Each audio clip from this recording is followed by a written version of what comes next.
Хәйерле иртә, Россия 1 телеканалында Татарстан яңалыклары туры эфир студиясында Идел Кыямов. Безнең бүгенге чыгарылышта. 4 меңләп катнашучы 30 җиңүче Казанда нәфис сүз осталарының татар сүзе конкурсы гала концерты үтте. Өлкәннәргә, инвалидларга вакытлы ярдәм республикада караучы проекты гамәлгә керде. Матурлык тудыручы Татар әдәбияты тарихы музее һәм Шәриф Камал мемориаль фатирында язучыга багышланган күргәзмә ачылды.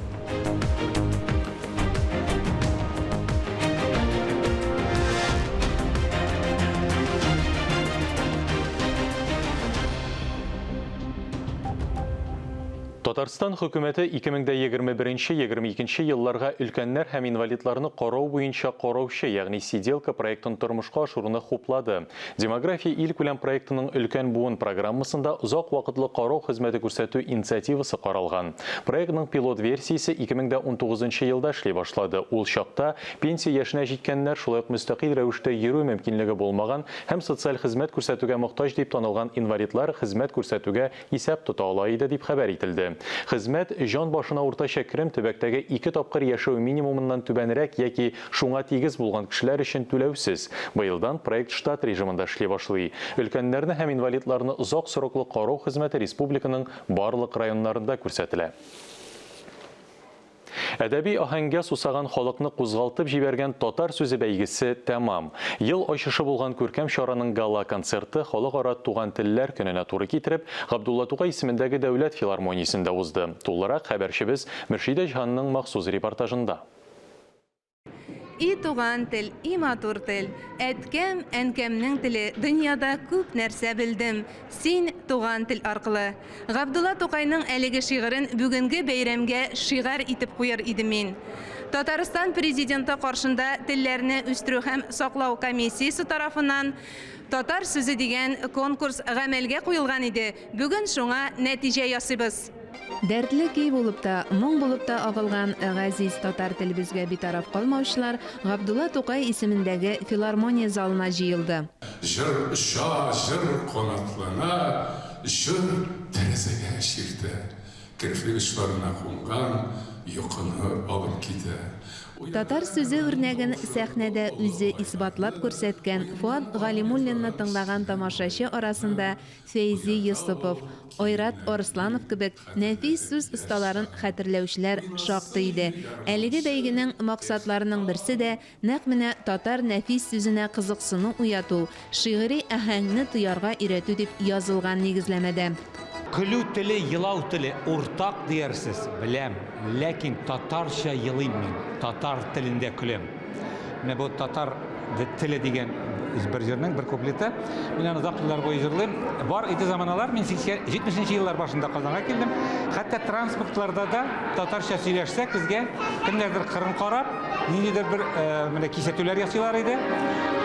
Озак еллар, инде үзгәреш елларында без үзебезнең кыйблабызга кайтып, милләтебезнең үзенең йөзен, телен, сүзен, шигъриятен үстерү өстендә эшли башладык.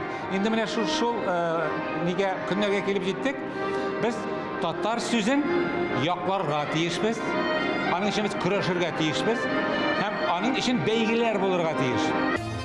Генофондыбызның көченә тагын бер кат инаныр өчен кирәк иде бу бәйге дип белдерде татар сүзенең жюри рәисе Айдар Фәйзрахманов. Менә бу жюри алдына чыгып сүз әйтүдә шул кадәр җаваплы. Бәйгедә барлыгы 3955 кеше катнашкан. Бәя бирүчеләр дә, оештыручылар да сәхнәдә чыгыш ясаган вакытта бу санны төрләндереп кат-кат кабатлады. Шуларның барысына да рәхмәт хатлары җибәрелгән. Халыкара телләр көнендә үткәрелгән татар сүзе бәйгесендә 31 конкурсантка тантаналы рәвештә премия һәм бүләкләр тапшырылды.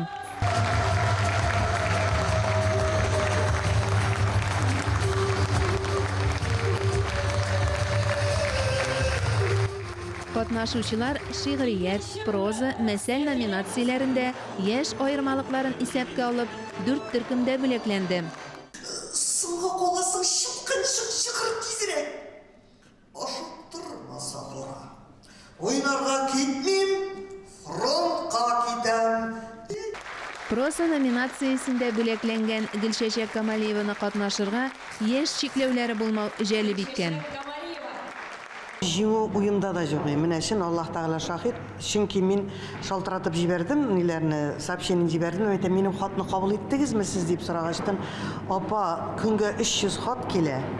Без әле өлгерәлмәдек дигәч, мин дидем, ярар, әйтәм, кәҗәс түгел мәзәге дигән сымак. Мин инде аның белән килештем, аннары миңа грамота җибәрделәр. Мәсәл сөйләп, жюрины шаккаттыручыларның берсе Азнакайдан Илдар Димөхәммәтов сәнгать мәктәбендә балаларга актер осталыгы дәресләрен укыта. Укучылары өчен шәп үрнәк. Татар теле классын булдырып, татар теленә балаларны өйрәтәм, шигырьләр, мәсьәләләр сөйләргә өйрәтәм. Шуның өчен миңа татар шә булуы бигрәк тә мөһим.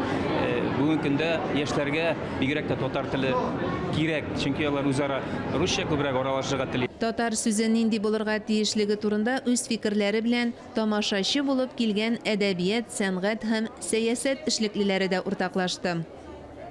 Безнең телнең үсешенә, телнең яшәешенә матди нигез салмыйча гына рухны үстерергә дигән сүз белән генә телне алып бармакчы булар. Ләкин тел яшәсен өчен, татар телен өйрәнер өчен, татар балалар өчен, татар мәктәпләре өчен матди нигезне ныгытырга кирәк. Менә мин шуны әйтәм. Безнең татар халкы бер көймәдә барган кебек менә. Ләкин бер көймәдә барганда төрле кайшырга ярамый. Монансы бар. Әгәр дә без бер кайшсак, без бер кашында сүрелмәячәкбез. Чөнки максат бер. Ана телебезне саклап калу. Ана телебезне сакласак, милләтебезне саклаячакбыз. Шуңа күрә теләкләр изге, аннан тайпылмаска кирәк бер адымда. Көймәдә кайсыякка барасыңны белмәгәндә, бер җилдә уңай булмый. Җил уңай булсын өчен үзебезгә, менә без юнәлешне дөрес сайларга. Дөрес юнәлешне сайлау төп мәсьәлә бүген. Ә ул юнәлешнең төп ноктасы, шуны әйтәм, милләтне саклау өчен мәктәпләрне саклау, мәктәпне саклау өчен телне саклау. Татар сүзен җиренә җиткереп әйтүчеләр арасында Балтач, Актаныш, Азнакай районнары өстенлек итә. Иң күп катнашкан балалар да әлеге районнардан. Без инде бик мондай бәйгеләрне инде сагынып көтеп алабыз.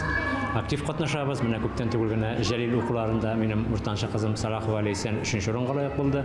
Татар сүзендә табышмак әйтешү шигырен сөйләдем. Миңа бу аюна 2нче урын алганга бирделәр.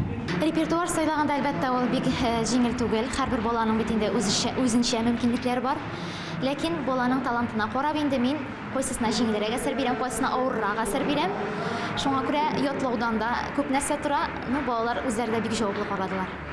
Галия Юсупова укучылары Мәрьям Зәкиева мәсәл, Нәргизә Сабирҗанова проза номинациясендә 1нче урынга лаек булды. Йортлык төткәләнем беткән. Җитмәсә, нишкәгенә буенна нәзек шылвыр белән калай чыгып таккан булган. Әлбәттә, бик әйбәт конкурсны уйлап чыгаручыларга Алланың изге рәхмәтләре дип әйтәсем килә.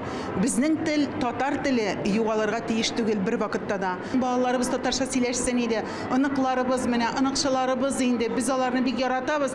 Шулай дәвәни дип татарча сөйләшик дип ак итеп торсыннар әле барлык балаларда. Biz бай халык, тарихлы халык. Һәм менә шушы үзебезнең булган байлыкны бүгенге көнне яшьләр авазыннан ишетү бермә-бер безнең милләтебезнең киләчәге, аның барлыгы әлбәттә менә аз сызыклап безгә күренә. Зур бәйрәм һәрберебезгә дә. Профессионаллар категориясендәге катнашучылар арасында хезмәттәшебез Татарстан дәүләт телерадио компаниясенең алып баручысы Идел Кыямов та 2нче премиягә лаек булды. Җиңүчеләр арасында 13 яшьлек Тимур Фазлыев та бар иде. Мөмкинчелекләре шикле булуга карамастан, ул сәнгатьле сөйләмгә һәвәс бала. Һәр көнне туган тел көне дип яшик. Шул чакта киләчәгебез өметле булыр дип ассызыклады чыгышында Марат Әхмәтов. Бу әле безнең бу татар сүзенә кагылышлы беренче генә бәйгебез, без аны һичшиксез дә дәвам итәчәкбез. Бәлки аның эчтәлеге, темасы башкарак булыр.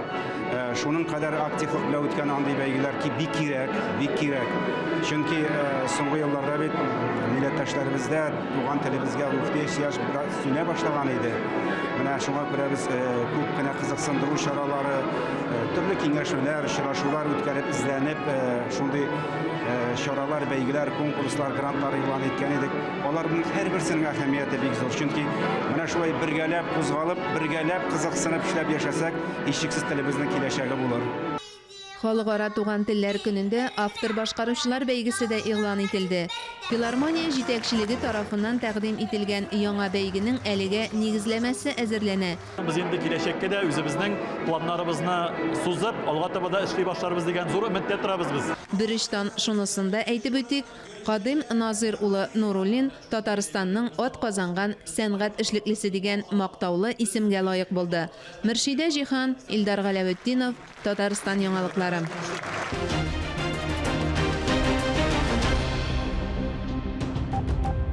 Күренекле татар язучысы Шәриф Камалның сүзе әдәбиятка килүчеләр өчен фатиха булып яңгыраган. Бүгенге көндә яшьләрне иҗатка якынайту максатыннан Татар әдәбияты тарихы музее һәм Шәриф Камал мемориаль фатирында язучының иҗатына һәм шәхсенә багышланган күргәзмә ачылды.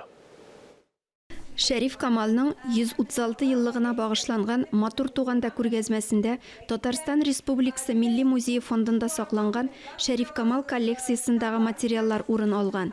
Мин Шәриф Камалның Татарстан Милли музеендагы архивы фонды белән танышкан идем. Чөнки янында 16 папкадан торган шундый зур бай архивы бар. Аны заманында фондка Шәриф Камалның кызы Зәйнәп апа Байгилдиева тапшырган. Камалның Милли музей архивындагы фондын китап итеп әзерләп бастырып чыгару турында да сүз бара. Матур туганда күргәзмәсендә Шәриф Камалның 1909 елда Шура журналында бастырылган беренче хикәясенең төп нөсхәсе, язучының милли музей залларында төшкән уникаль фотосурәте, документлар, хатлар, юл блокноты, китаплар һәм башка материаллар күрсәтелә. Татар әдәбияты тарихында Шәриф Камал кыска хикәяләр, новеллалар язу остасы буларак билгеле. Әсәрләре тормышчанлыгы һәм миллилеге белән аерылып тора. Әгәр дә инде без Шәриф Камал турында сүз йөртергә уйлыйбыз икән, һичшиксез без аны иң беренче чиратта тормыш юлын белергә тиешбез. Без аны ничек итеп бүгенге көндә укучыларга җиткерергә, бүген ничек итеп яшь язучыларыбызны Шәриф Камалның әсәрләре нигезендә тәрбияләргә, аларны иҗатка алып кертергә, иҗатка җәлеп итәргә. Җыен фонды татар халкының бөек шәхесләр турында инде 30 елдан артык махсус шәхесләребез сериясе чыгарып килә. Бу сериядән инде без 60-тан артык китап бастырып чыгардык. Әмма әгәр дә мөмкин булса, шушы музей китап йорты хезмәткәрләре ярдәме белән, галимнәребез ярдәме белән, әдәбиятчыларыбыз ярдәме белән без киләчәктә шәхесләребез сериясендә Шәриф Камалга багышланган аерым бер басма, аерым бер китап чыгарга ниятлибез. Без Шәриф Камалны тагын да җентекләбрәк өйрәнеп, аны халыкка кире кайтарыр идек. Дөрес, халык Шәриф Камалны онытмаган, әмма ләкин ни генә әйтсәгез дә, бүгенге көндә без Тукайны белгән кебек, Тукайны өйрәнгән кебек, Муса Җәлилне өйрәнгән кебек, әле бик күп шагыйрьләребезне шушындый Шәриф Камал кебек бик язучыларыбызны белеп бетермибез. Һәм киләчәктә әгәр дә без шушы юлдан барсак, аны яшь буынга да, киләчәк буыннарга да тәкъдим итеп, аның иҗатын да, эшчәнлеген дә мәңгеләштерү турында эшләр алып барсак, бу һичшиксез безнең халкыбыз өчен бик тә кирәкле гамәл булыр. Шәриф Камал татар язучылары арасында беренче булып иң югары бүләккә Ленин орденына ия була. Шулай ук аңа Тастырның ат казанган сәнгать эшлеклесе исеме дә бирелә. Күргәзмә 4 мартка кадәр эшләй. Ләлә Зайнуллина, Тахир Хәсәнов, Татарстан яңалыклары. Быел бөтен Россия халык санын алу сентябрь айында узачак. Бу карарны Россия Федерациясе хөкүмәте кабул итте. Гомумән, быелгы халык санын алуның әһәмияте нәрсәдә? Татарстанда игълан ителгән туган телләр һәм халыклар дуслыгы елында юристлар нинди эшчәнлек алып бара? Нинди яңа юридик төшенчәләр һәм законнар кулланышка кергән?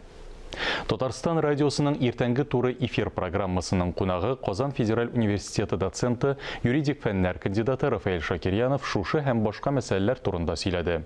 Радио тыңлаучыларның актуаль сорауларына җавап бирде. Тапшыру кунагына без дә берничә сорау белән мөрәҗәгать иттек. Рафаэль Вәлиевич, хәерле иртә. Быелгы халык санын алуның әһәмиятенә тукталсагыз иде. Хәерле иртә. Bu әлбәттә инде бик мөһим вакыйга. Бу турыда Россия Федерация федеральный законы бар, һәм шулай ук Россия хөкүмәте үзенең бу турыда постановлениесен кабул итте. Менә шушы халык санын алуны оештыру дигән постановление. Бу нәрсә өчен кирәк? Бу әлбәттә инде статистик мәгълүматлар алу өчен кирәк бигрәк тә.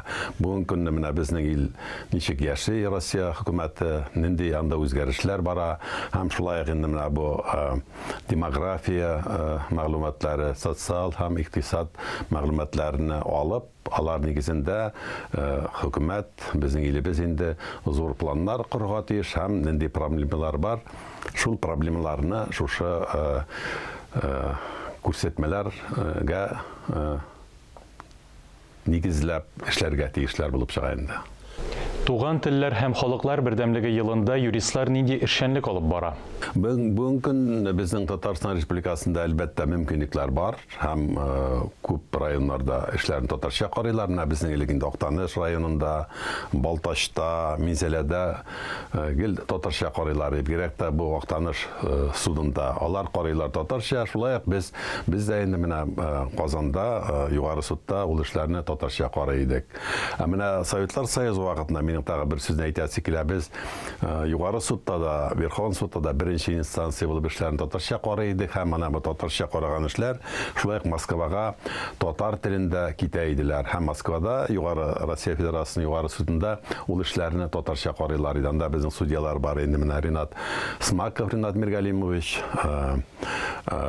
Латыпов Бикжан Даутович Башкириядан һәм Дагестаннан Каримов, алар Москвада Россия Федерациясының югары судында безнең эшләрне шулай татарча карый иделәр. Бүгенге көнне карыйлар татарча эшләрне. Безнең белгечләр бар, кодекслар бар татарчаны.